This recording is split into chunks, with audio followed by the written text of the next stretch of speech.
Coming to drama juniors వద్దాం వేణు గారు.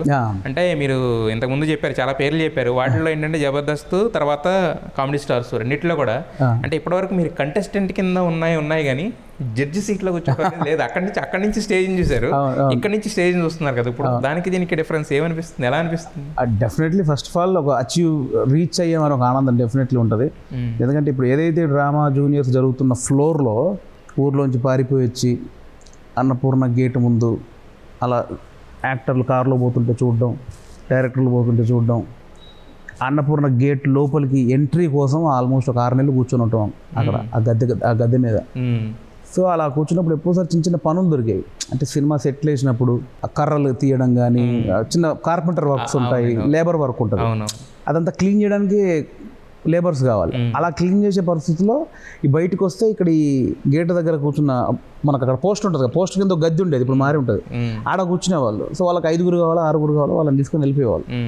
అలా నేను పండగ అనే సినిమా, శ్రీకాంత్ గారు రాశి గారు, ఆ పండగ అనే సినిమా కొండ మీద వెండి వెన్నెల అని ఒక సాంగ్ ఉంటుంది, కొండ మీద వెండి, ఆ సాంగ్ షూటింగ్ జరుగుతుంది. ఆ ఫ్లోర్లో ప్లాట్ఫామ్స్, ఇప్పుడు ఏదైతే డ్రామా జూనియర్ జరుగుతులో ఉన్న ఫ్లోర్లోంచి ప్లాట్ఫామ్ తీసుకొచ్చి కింద ఫ్లోర్లో వేయాలి.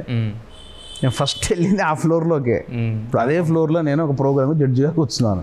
సో నేను రీచ్ అయ్యాననే ఫీల్, అంటే చాలా హ్యాపీగా ఉంది. అంటే అక్కడి నుంచి ఇక్కడ దాకా జర్నీ వచ్చిందా అని ఒక డెఫినెట్లీ హ్యాపీగా ఫీల్ అయ్యా. అండ్ చాలా భయపడ్డాను కూడా. ఎందుకంటే మనం చాలా కంటెస్ట్గా చేసాం కదా, మనం జడ్జిగా యాక్సెప్ట్ చేస్తారా, ఏంటిది అసలు కరెక్టేనా, మనం కూర్చోవచ్చా అని ఒక పెద్ద ఆయన అడిగితే ఆయన నాకు ఒక మాట చెప్పాడు. అక్కడ నాకు కాన్ఫిడెంట్ వచ్చింది. ఎవరెవరో కూర్చుంటున్నారు, ఎవరి గురించి మనకు అవసరం లేదు, చాలామంది చేస్తున్నారు, బట్ నువ్వు డిజర్వ్ ఆ పొజిషన్కి. ఎందుకంటే నువ్వు 100 స్కిట్లు చేస్తున్నావు, ఎంతో స్కిట్లు. మీరు ధనరాజు, చంద్ర, మీరు స్టార్ట్ చేశారు ఈ యాంగిల్ స్కిట్లు, కొంచెం సెటరికల్గా కానీ కాంటెంపరీ స్కిట్లు మీరు స్టార్ట్ చేశారు. మీ దగ్గర నుంచి మీరు జబర్దస్త్ సూపర్ సీనియర్స్, నీకంటే సీనియర్ ఎవరు ఉంటాడు స్కిట్ల కోసం తెలిసి. నువ్వు యాక్టర్గా చేసావు, స్కిట్లు అనే కంటెంట్కి ఆద్యులే మీరు. మీ బ్యాచ్ అంటే నేను కానీ, చంద్ర కానీ, ధనరాజ్ కానీ, తర్వాత అంతా రాఘవ గారు కానీ, వీళ్ళంతా మాకు తర్వాత వచ్చినారు. మీరు జడ్జ్ చేయకుండా ఎంకెవరు చేస్తారు? అందరూ పిల్లల షో, నువ్వు డిజర్వ్ దానికి. ఆ చైర్ నీకు అవసరం కాదు, చైర్కి అవసరం, నీ అంత ఎక్స్పీరియన్స్ ఉంది, అంతకంటే ఏం కావాలి అన్న తర్వాత ఆయన మళ్ళీ పిల్లల షో అని కన్విన్స్ అయ్యా. అంత కన్విన్స్ చేశారు నన్ను, సరే అని కన్విన్స్ అయ్యా. బట్ చాలా హ్యాపీ అనిపించింది అక్కడ కూర్చొని చూడడం. బట్ రెండోది ఏంటంటే, నేను స్టేజ్ మీద ఒక స్కిట్ చేయడానికి ఎంత కష్టపడ్డానో నాకు తెలుసు. అంటే ఆ కంటెంట్ రాసేటప్పుడు కానీ, రిహార్సల్ చేసేటప్పుడు కానీ, ఆ స్టేజ్ ఎక్కే ముందు సైలెన్స్ గో 1 2 3 గో అనేటప్పుడు ఉండే టెన్షన్ కానీ, ఆ పర్ఫామ్ చేస్తున్నప్పుడు ఎక్కడో మనం హైప్ అనుకున్నది సడన్గా కనెక్ట్ అవ్వదు, బా మిస్ అయిందని అప్పటిదప్పుడు మధ్యలో ఒక ఎపిసోడ్ లేపేసి ఆ జడ్జుల్ని ఏదో రకంగా చేయాలని ఎన్నో పడేవాళ్ళం. ఇప్పుడు అదంతా పిల్లలు చేస్తుంటే నాకు అనిపిస్తుంది. సో నేను చూసుకున్నట్టుందో డెఫినెట్లీ చూసుకున్నట్టుంది. అండ్ పిల్లలు ఒక టెన్షన్, వాడు సరిగ్గా చేయకున్నా కూడా నాకు ఆ పెయిన్ తెలుసు కాబట్టి వాడిని కవర్ చేయాలి అని ఒక బాధ్యత. జడ్జిగా మనం జడ్జిమెంట్ చెప్పేటప్పుడు అంటే ప్రతీది క్షుణ్ణంగా అబ్జర్వ్ చేసి, ఇప్పుడు ఎట్లుంటుందంటే ఒక 4 క్యారెక్టర్లు పర్ఫామ్ చేస్తే ఒక 2 హైలైట్ అవుతాయి. ఇప్పుడు 3 4 బాధపడుతుంటారు. ఆ 3 4 అని కూడా చెప్పాలి. నీ తప్పేం లేదు, నీకు పెద్ద క్యారెక్టర్ కాదు, నువ్వు అది చేసినా నీకు అదే వస్తుంది అని అందరిని బ్యాలెన్స్ చేస్తూ చెప్తూ. ఎందుకంటే నేను అక్కడి నుంచి వచ్చాను కాబట్టి ఇన్స్పిరేషన్ అనేది ఉండాలి. ఇన్స్పిరేషన్ ఉండాలి. చంపేయడం చాలా జీలు చంపేయడం చాలా ఈజీ, ఒక మాట అనేస్తే అయిపోతుంది చిన్నపిల్లలు కూడా కాబట్టి. అందుకే ఇప్పుడు పెంచడం అనేది కష్టం, కంపల్సరీ చేయాలి. యాక్టర్కి బూస్ట్ అది.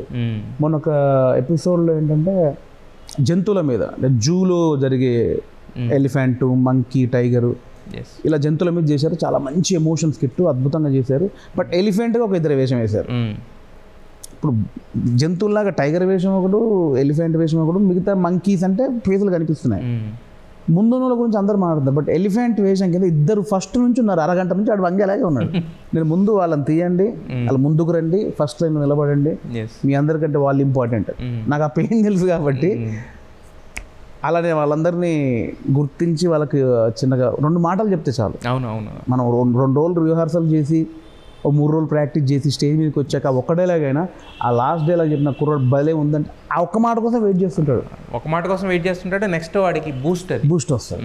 సో అవన్నీ కొంచెం గుర్తిస్తూ పిల్లల్ని అలా జడ్జిమెంట్ జరుగుతుంది. బట్ నేను ఏదైతే ఎక్స్పెక్ట్ చేశానో దానికి 100 రెట్లు ఎక్కువ ఉంది అక్కడ రెస్పాన్స్ అనేది, రెస్పాన్స్ అండ్ పిల్లల పర్ఫార్మెన్స్. పెర్ఫార్మెన్స్. అంటే నేను ఇంతకుముందు మామూలుగా ఉన్నప్పుడు డ్రామా జూనియర్ సీజన్ 7 ఇప్పుడు మాది. అవునండి, అవును.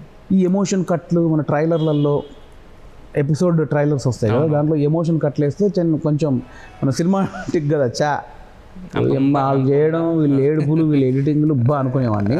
కానీ అది ఎంత తప్పో నేను లైవ్గా చూస్తున్నట్టు అనిపించింది. పిల్లలు ఎలా చేస్తున్నారంటే ఆ ఏడుపు కంట్రోల్ చేసుకొని కంట్రోల్ ఎంత చేసుకున్నావు అట్లా అంత పీక్లో చేస్తున్నారు. నేను స్టిల్ ఒక ఎపిసోడ్ నేను లైవ్లో చూసాను యాక్చువల్గా. రాముల మా సీతక్క గారు వచ్చిన రోజున వాళ్ళు ప్లే చేసిన ఎపిసోడ్ నిజంగా అసలు సింగిల్ టేక్లో అలా చేయడం అనేది టేక్. మళ్ళీ చిన్న చిన్న పిల్లలు 12 సంవత్సరాలు 13 సంవత్సరాల పిల్లలు మామూలుగా డైలాగులు అప్పచెప్పడం వేరు, ఎమోషన్స్ ఎమోషన్స్ చేయడము, చిన్న అగ్రెసివ్నెస్గా చేయడము, ఆ చిన్న లోగా చేయడం, ఎన్ని వేరియేషన్ చేస్తున్నారు. మేము కూడా చేయలేము విధంగా, మేము కూడా చేయలేము. అంత మెంటల్ ఎక్కిస్తున్నారు పిల్లలు.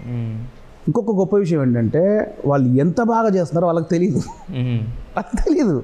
వాళ్ళు ఎంత గొప్ప పర్ఫామ్ చేస్తున్నారో వాళ్ళకి తెలియదు. ఎందుకంటే క్లీన్ వైట్ పేపర్స్. వాళ్ళ మెంటర్ వచ్చి నాన్న ఇలా చేయాలంటే ఎగ్జాక్ట్లీ అది దింపి వెళ్తున్నాడు. వాళ్ళకి తెలియదు. వాళ్ళ పిల్లలు అసలు కానీ కాదు. అంతే పర్ఫార్మెన్స్ సరస్వతి పుత్రులు అనిపిస్తుంది. ఒక్కరు కాదు, ఒక 10 మంది ఉన్నారు ఆ పిల్లలు. అంటే ఒకటే స్టేజ్ మీద ఏడ్చి, నవ్విచ్చి, అగ్రెసివ్గా మాట్లాడి, యాంగ్రీ చూపించి అన్నీ ఒక్క స్కిట్లో ఆ ఏజ్లో చేయడం అనేది గాడ్ బ్లెస్. అంతే, అది అంతకంటే మనం ఏం చెప్పలేదు.